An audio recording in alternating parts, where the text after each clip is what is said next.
नमस्कार. प्रक्रिया स्वरूप देवता या मालिकेमध्ये मी आनंद सहस्रबुद्धे आणि रमा गोळवलकर तुमच्यासमोर पुन्हा एकदा उपस्थित आहोत.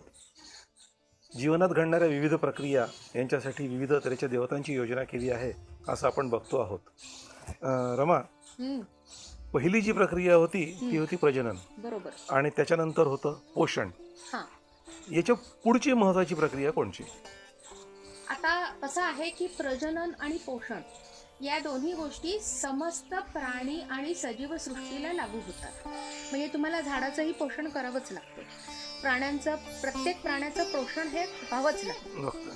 परंतु याच्यानंतर भारतामध्ये विशेषतः हिंदू धर्मसंस्कृतीमध्ये वेगवेगळे संस्कार केले जातात. आणि आपण ज्यावेळेला प्रक्रियेबद्दल बोलत होतो तर मला एक अजून थोडंसं इनपुट द्यायची इच्छा आहे की संस्कार या शब्दाचा अर्थच मुळात प्रक्रिया असा आहे. अच्छा. म्हणजे एक साधीशी गोष्ट आहे की दह्याला घुसळलं की त्याचं ताक होतं, म्हणजे आपण दह्यावरती संस्कार केला. बरोबर. आणि दही मुळात दुधापासून तयार होतं, त्याच्यामुळे दुधावरतीही संस्कार झाले की दही तयार बनलं. हा, हे थोडंसं आपण लक्षात घेतलं की आपल्याला एक लक्षात येईल की गर्भाधान म्हणजे रिप्रोडक्शन सुरू होण्याच्या आधी एक संस्कार केला जातो, त्याला गर्भाधान म्हणतात. त्याच्यानंतर शिशु गर्भात असताना त्याच्यावरती काही संस्कार होतात. मग त्याचं नामकरण विधी वगैरे होतो जन्माला आल्यानंतर. आणि मग 6 महिन्यानंतर होतो तो अन्नप्राशन विधी. तर तिथपासून ती अन्नपूर्णा, म्हणजे त्याच्या आधीपासून ती अन्नपूर्णा आपल्या बरोबर असते. परंतु पोषाहार त्याचा सुरू झाला पाहिजे या दृष्टीने अन्नप्राशन विधी केला जातो. मग आता बाळ 3 वर्षाचं झालं तर त्याच्या आधी तो चौल संस्कार होतो, म्हणजे जावळं काढणं आणि अन्नप्राशन हे जवळपास सारख्या वेळेला करतात. आणि 3 वर्षाच्या बाळाला नवरात्र, शारदीय नवरात्र म्हणजे आश्विन शुक्ल प्रतिपदेपासून सुरू झालेलं दसऱ्याला समाप्त होणारं हे जे नवरात्र आहे त्याच्या षष्टीला आपण सरस्वतीचं आवाहन करतो. सप्तमीला तिचं पूजन केलं जातं. आणि दसऱ्याच्या दिवशी आईच्या मांडीवरती लहान बाळाला, त्या 3 वर्षाच्या बाळाला किंवा बाळीला बसवून पाठीवर श्री गणेशाय नमः असं ती आई लिहिते आणि बाळाच्या हातामध्ये लेखणी देऊन त्याच्यावरनं ती गिरवून घेते. आणि याला असं म्हणतात विद्यारंभ. त्यामुळे पहिली गुरु जी आई आहे असं जे म्हटलं जातं त्याचं कारण हे आहे की मुळात आई शिकवते. बरोबर. तिच्या मुलाकडनं पाढे म्हणून घेणं, म्हणजे मुलाकडनं म्हणजे पुन्हा मुलीकडून आणि मुलाकडून, याच्यात कुठेही लैंगिक भेदभाव नाही हे सांगितलेलं नाही. मला असं वाटतं आपण आपल्या बालकाकडून असंच म्हणूया, म्हणजे प्रश्नच नाही. तर त्या 3 वर्षाच्या बालकाकडून, या बालिकेकडून आई मुळाक्षर गिरवून घेते आणि तिला त्या लिहिणे आणि वाचणे हे संस्कार करायला सुरुवात करते. त्याला विद्यारंभ असं म्हणतात. आणि तो आता आपण सप्तमीच्या दिवशी आवाहन करून मग दसऱ्याला ते करणार आहोत. तर आता सरस्वती ही एक अत्यंत महत्वाची देवता आहे, कारण की ती तुमच्या प्रोसेस ऑफ लर्निंग आणि एज्युकेशनशी जोडलेली आहे. बरोबर. म्हणजे प्रक्रिया स्वरूप देवतांमध्ये तिसरी प्रक्रिया आपली आली शिक्षण. आणि शिक्षणाची मूर्त स्वरूप आलं सरस्वती. परंतु या ठिकाणी मला एक वेगळा प्रश्न असा सुचतो की आपल्याकडे सरस्वती नावाची एक नदी देखील होती किंवा अजूनही गुप्त रूपाने आहे असं म्हणतात. या 2 सरस्वतींचा आपसात काही संबंध आहे का? बरोबर. आता सरस्वती असा तो शब्द आहे. तर सरस या शब्दाचा अर्थ होतो डोह. प्रत्येक जलाशय या चे प्रकार वेगळे असतात. एकाला तळाग म्हणतात, एकाला कासार म्हणतात, एकाला सरोवर म्हणतात, एकाला सरस म्हणतात. तर हा सरस म्हणजे नदीत असलेले डोह. या नदीमध्ये प्रचंड डोह होते आणि या नदीच्या काठीच आपल्या ऋषी मुनींनी वेदांची रचना केली. तर इंग्रजीमध्ये सांगायचं तर इट वॉज दी मायटीएस्ट रिव्हर. मायटीएस्ट म्हणजे फार मोठ्या. तिचा आवाज इतका प्रचंड होता की व्यास ज्या वेळेला महाभारत सांगायला त्यांनी सुरुवात केली, म्हणजे सरस्वती नदीच्या पाण्याच्या प्रवाहाच्या आवाजामुळे एक प्रकारे त्यांना त्यांची तंद्री लागू शकत नव्हती आणि मग ते म्हणाले की बा तू शांत हो. अच्छा. तर शांत हो म्हणजे काय हो, तर ती पूर्णपणे जमिनीच्या खाली झुकून गेली. आजही जर तुम्ही हरियाणा आणि राजस्थान या बॉर्डरवरनं एक मोठा जलप्रवाह नदी स्वरूपाचा वाहत होता, तर नासाने जी चित्र आपल्याला पाठवलेली आहेत भारताची, त्याच्यामध्ये एक प्रचंड मोठा जलप्रवाह म्हणजे नदी सदृश असा काही हजार वर्षांपूर्वी या ठिकाणून वाहत होता. याचे आता आपल्याला भौगोलिक आणि इतर शास्त्राच्या आधारे पुरावे मिळालेले आहेत. मग आता प्रश्न असा आहे की ही सरस्वती नदी कधी काळी लुप्त झाली. ती लुप्त झाली त्याची वर्णनं आपल्याला महाभारतात सापडतात. कारण मी आत्ताच तुम्हाला सांगितलं की बा व्यासांनी म्हटलं तू शांत हो आणि ती शांत झाली. अर्थात त्याच्यासाठी जी भौगोलिक कारणं होती ती होतीच, परंतु त्याच्याशी संबंधित असलेल्या ह्या कथा आहेत. तर ह्या सरस्वतीला आपण देवी समान मानलेलं आहे. म्हणजे त्या सरस्वतीच्या सूक्तामध्ये त्यांनी असं म्हटलंय, अंबे तमे, नदी तमे, देवी तमे सरस्वती. आणि हा तमे हा याचा अर्थ गुजराती मधला तमे नाही, तर आणि तम म्हणजे कंपॅरेटिव्ह आणि सुपरलेटिव्ह डिग्री. आता इंग्लिश मध्ये सांगितलं की आपल्याला कळतं. तर म्हणजे तुम्ही कोणाशी तरी त्याची तुलना करता आहात. आणि तम म्हणजे सर्वोत्कृष्ट, उत्तम, तम आहे. तर अंबे तमे, नदी तमे, देवी तमे सरस्वती असं जेव्हा आपण म्हणतो त्यावेळेला ती सर्वात मोठी नदी आहे, सर्वात मोठी देवी आहे, सर्वांची माता आहे. आणि अंब म्हणजे माता, सर्वांची माता आहे. आणि अशी ती सरस्वती असं तिचं वर्णन जेव्हा केलं जातं त्यावेळेला आपल्या लक्षात येतं की आपण त्या नदीलाच आपली भरण पोषण करणारी अशी देवी मानलेली आहे. तिच्याच काठी आपल्या ऋषींनी विविध वेदांची रचना केलेली आहे. आणि म्हणून ह्याच सरस्वतीचं जे स्मृतिशेष रूप आहे, स्मृतिशेष म्हणजे आपल्या आठवणीत राहिलेलं, त्या स्मृतिशेष रूपामध्ये आपण सरस्वती देवीची पूजा करतो. म्हणजे ती जशी प्रवाही होती तशीच ही देखील ज्ञानप्रवाही आहे. बरोबर. मला वाटतं कुठल्याही शाळकरी मुलाला किंवा ज्याने कधी शाळा पाहिली आहे त्याला सरस्वतीचं चित्र तर त्याला माहिती आहे. बरोबर. वीणा पुस्तक धारिणी अशी तिची मूर्ती असते.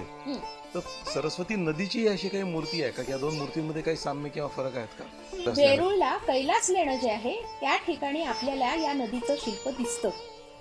ज्यावेळेला आपण कैलास लेण्यात आतमध्ये शिरल्या आपल्याला समोर दिसते ती गजलक्ष्मी. आणि आपण डावीकडे वळतो. डावीकडे गेल्यानंतर सरळ पाहिलं की 3 मूर्ती अशा उलट्या आहेत. त्यातली मधली जी आहे ती गंगेची आहे. उजव्या बाजूची जी आहे म्हणजे आपल्या उजव्या बाजूला असणारी ती यमुना आहे. आणि आपल्या डाव्या बाजूला असलेली ती सरस्वतीची मूर्ती आहे. आता एक लक्षात घेतलं पाहिजे की गंगा, यमुना आणि सरस्वती हा त्रिवेणी संगम आपण नेहमी म्हणतो. तो म्हणतो याचं कारण असं आहे की आपला हा विश्वास आहे की गंगा, यमुना आणि सरस्वती ही प्रयागराज या ठिकाणी एकत्रित येतात.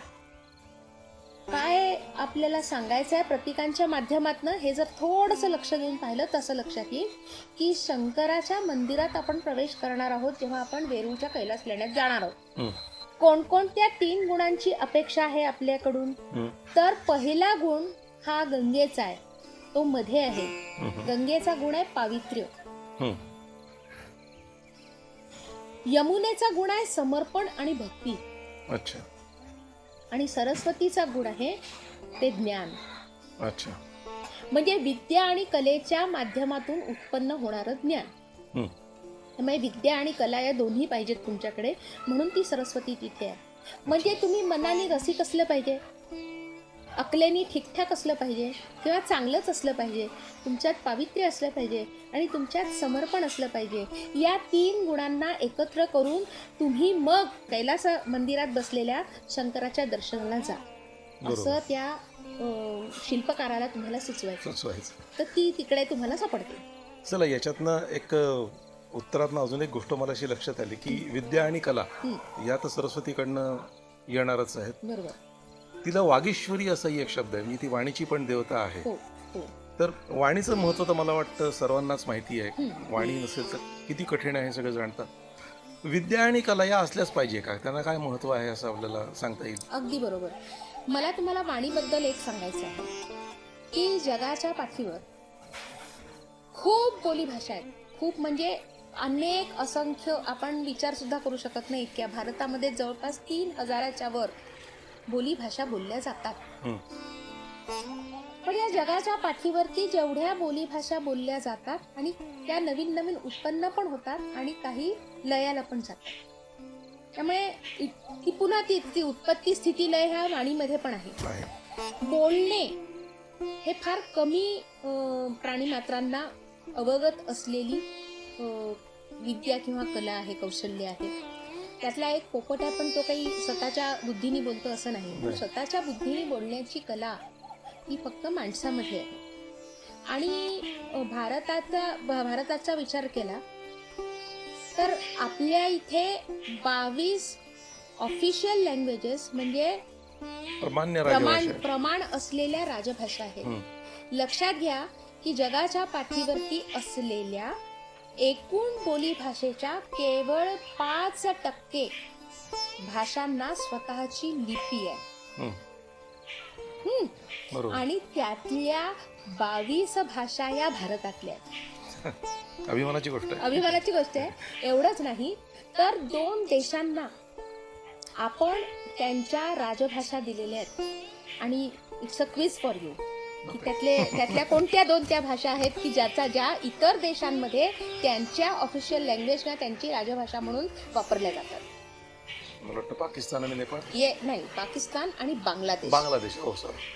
पाकिस्तान आणि बांगलादेश हे 2 देश असे आहेत की जे भारतापासूनच उलग झालेले आहेत. त्याच्यामुळे पाकिस्तानची जी उर्दू ही राज्यभाषा आहे आणि बांगलादेशची बंगाली ही राज्यभाषा आहे. या दोन्ही भारतात उत्पन्न झालेल्या आहेत. त्यामुळे भाषा ही किती महत्वाची आहे तर भाषा तुम्हाला माहिती देते. व्यक्तीची अभिव्यक्ती ही भाषेतून होत असते. बरोबर. आणि तीच मुळात तुम्हाला सरस्वतीच्या माध्यमातून प्राप्त होत असते. तिला वाणी किंवा वाग्देवी म्हणतात. याचं कारण असं आहे की विद्या आणि कलेचं आदान प्रदान हे याच शब्दातून, याच भाषेतून अतिशय प्रबळपणे करता येते. बरोबर. भाषा त्याच्याबद्दल तुम्ही बोलाल तेवढं कमी आहे, परंतु ते एक माध्यम आहे माणसाला माणसाशी, माणसाला इतर प्राण्यांशी जोडण्याचं. विद्या आणि कलेचं महत्त्व तुम्ही विशद करणार होते जीवनामध्ये. हो, असं आहे की मी त्याच्याकरता स्वर्गीय पुरुषोत्तम दालव्हेकर यांच्या शब्दांचा आधार घेणार आहे. सर्वांना माहिती आहे की कट्यार काळजात घुसली नावाचा अतिशय सुपरहिट मराठी चित्रपट गेल्या 3 वर्षांपूर्वी येऊन गेला. आपण सगळ्यांनी तो पाहिला. ते एका नाटकावरती त्या चित्रपटाची कथा आधारित होती आणि त्या नाटकाचं नावही कट्यार काळजात घुसली असंच आहे. त्यात एक कविराज असतात आणि ते त्या नाटकाचा हिरो जो सदाशिव असतो त्याला विद्या आणि कला यातला फरक समजावून सांगतात. आणि मी तीच 3 वाक्य किंवा 4 वाक्य जी त्यांनी उच्चारलेली आहेत तीच तुमच्या सगळ्यांच्या समोर प्रस्तुत करते. अजाण बालका, विद्या वेगळी, कला वेगळी. विद्या ही बाहेरून आपल्यात शिरते तर कला ही आतून बाहेर पडते. विद्येसाठी केवळ मस्तक पुरे, पण कलेसाठी मस्तक आणि हृदय दोन्हीही हवी. विद्या जगाचं पोळं सोडवते, पण कला जगाचं पोळं घडवते. विद्या अशी देता येते रे सुपारीसारखी, पण कला उचलावी लागते तपकिरीसारखी. आणि या संगीताच्या क्षेत्रातली जर उपमा द्यायची झाली तर विद्या ही तालासारखी असते, ती शिकता येते आणि शिकवता येते. पण कला ही लईसारखी असते, ती अंगात असावी लागते. जन्माला येताना स्वर्गातून घेऊन यावी लागते. तर विद्या आणि कला यातला जो फरक आहे तो त्यांनी अतिशय स्पष्टपणे सांगितलेला आहे. साहित्य संगीत कला विहीनः साक्षात पशुः उच्च विषाणहीनः. साहित्य, संगीत, कला याशिवाय असलेला एखादा मनुष्य जर तुम्हाला सापडला तर तुमच्या असं लक्षात येईल की तो शिंग आणि शेपूट नसलेला प्राणी आहे. कला आपल्या आयुष्याला अतिशय समृद्ध करत असते. माणूस म्हणून जगण्यासाठी एक पात्रता प्रदान करत असते. त्यामुळे सरस्वती ही आपल्याला अतिशय महत्त्वाची प्रक्रिया शिकवत असते. हे तर खूपच छान सांगितलं. आपण सरस्वतीच्या मूर्ती स्वरूपाबद्दल आता काही माहिती घेऊया. सरस्वतीची मूर्ती राजा रविवर्मा यांच्या आधीची आणि राजा रविवर्मा यांच्या नंतरची अशी आपल्याला बघावी लागते. आता सध्या आपण ज्या सरस्वतीच्या मूर्तीकडे बघतो तिचं पेंटिंग राजा रविवर्मांनी केलं. त्यांनी तिच्या समोर जे वाहन चित्रित केलेलं आहे ते मोर आहे. तर मोर हा सरस्वतीचं वाहन कधीच नसतो. रंगकर्त्याला मोराची पिसं अतिशय मनभावक असतात, त्यामुळे त्यांनी तिथे मोर काढलेला आहे. सरस्वतीचं वाहन हंस आहे, त्याच्याबद्दल आपण नंतर बोलू. परंतु सरस्वतीच्या 2 प्रकारच्या प्रतिमा आपल्याला दिसतात. तिला 4 हात असतात आणि त्या 4 हातांपैकी वरच्या उजव्या हातात किंवा वरच्या डाव्या हातात जर पुस्तक असेल आणि तिचे उरलेले 2 हात हे वीणा धरलेले असतील आणि एका हातामध्ये अक्षमाला असेल तर ती विद्यादायिनी असते. अच्छा. कारण पुस्तकातलं तुम्हाला पुन्हा पुन्हा पुन्हा पुन्हा वाचावं लागतं. समोरचं पाठ मागचंच पाठ असं करून चालत नाही. त्यामुळे तिच्या हातामध्ये ती अक्षमाला असते. अक्षमाला म्हणजे जी जपाची माळ असते ती, आणि तिने हातात पुस्तक धरलेलं आहे. पण वीणा मात्र आहे आणि दोन्ही हात तिचे वीणेवरती. तर वीणा हेच वाद्य का बरं तिने घेतलं असावं असं तुला काय वाटतं? मला वाटतं मनातले स्वर त्यातनं छेडून बाहेर काढणे असं काही असेल. मनातले स्वर तर छेडले जायलाच पाहिजेत, परंतु त्याचबरोबर ते तंतुवाद्य आहे. तंतू म्हणजे तारा जुळवाव्या लागतात, ट्युनिंग करून घ्यायला, त्यात ट्युनिंग करून घ्यावं लागतं. बरोबर. आणि आजकाल ट्यून करणे किंवा ट्युनिंग करणे हा एक अत्यंत महत्वाचा किंवा कळीचा मुद्दा असतो की आय एम ट्यून्ड विथ हिम. बरोबर. आमचं त्याचं ट्युनिंग चांगलं जमतं. So you tune the radio, you tune the strings. आणि त्याचबरोबर तुमच्या आणि तुमच्या मित्राच्या, तुमच्या मैत्रिणीच्या, तुमच्या गुरुच्या, तुमच्या शिक्षक किंवा विद्यार्थ्याच्या या तारा जुळल्या पाहिजेत. बरोबर. मग त्या तारा जुळवण्याचं काम कोण करतं? ती प्रक्रिया आहे. आणि ती प्रक्रिया म्हणजे सरस्वती आहे. तर आता हे झालं. मग आता ज्या वेळेला पुस्तक खालच्या बाजूला असतं आणि प्रामुख्याने तुम्हाला ती वीणा वाजवणारी सरस्वती दिसत असते, त्यावेळेला ती कला कामिनी असते. अच्छा. तर ह्या सगळ्यामध्ये एक गोष्ट अतिशय महत्वाची आहे, ती म्हणजे तिने स्फटिकाची माळ घातलेली आहे. इतर कुठल्याही देवीच्या वर्णनामध्ये स्फटिक मालिका असं म्हटलेलं नाही. मग हिच्याच गळ्यामध्ये स्फटिकांची माळा का? तर जे काही काम तुम्ही कराल ते शुद्ध असलं पाहिजे. अच्छा. स्फटिक निर्मळ असलं पाहिजे. मग तुम्ही अभ्यास करा, तो स्फटिक निर्मळ असला पाहिजे. तुम्ही संगीताचा सूर लावा, तो सुद्धा कणस्वर लागता कामा नाहीये. म्हणजे प्रत्येक गोष्ट ही सरस्वतीच्या संदर्भामध्ये निर्मळच व्हायला पाहिजे. आणि ती निर्मळ असावी म्हणून ती याकुंदेंदू तुषारहार धवला, म्हणजे पांढरे कपडे घातलेली, तुषारासारखे पांढरे दिसणारे कपडे, कुंदेच्या फुलांसारखे पांढरे दिसणारे कपडे अशी ती घातलेली आहे. आणि हे सगळं करून तुम्हाला मिळतं काय? निष्पन्न काय होतं? विद्या आणि कला. तर तिचं जे वाहन आहे ते हंस आहे. आणि हंस हा एक असा पक्षी आहे ज्याला भारतीय साहित्यामध्ये नीर क्षीर विवेक असलेला पक्षी म्हटलं जातं. नीर क्षीर विवेक याचा अर्थ पाणी आणि दूध जर आपण एकत्र केलं तर हंस दूध पिऊन घेईल आणि पाणी मात्र सोडून देईल. म्हणजे चांगलं काय, वाईट काय, योग्य काय, अयोग्य काय, या सगळ्याचा ज्यावेळी आपण विचार करू शकतो ते सामर्थ्य आपल्यात येतं, ती प्रक्रिया म्हणजे सरस्वती. आणि याच्यातून माणूस माणूस आहे हे सिद्ध होत असते. वा, छान. तर आजच्या भागात आपल्याला कळलं की तिसरी जी प्रक्रिया आहे शिक्षणाची, त्याचं मूर्त स्वरूप आहे सरस्वती. तिचं नदी स्वरूप काय ते कळलं, तिचं विद्या स्वरूप काय ते कळलं.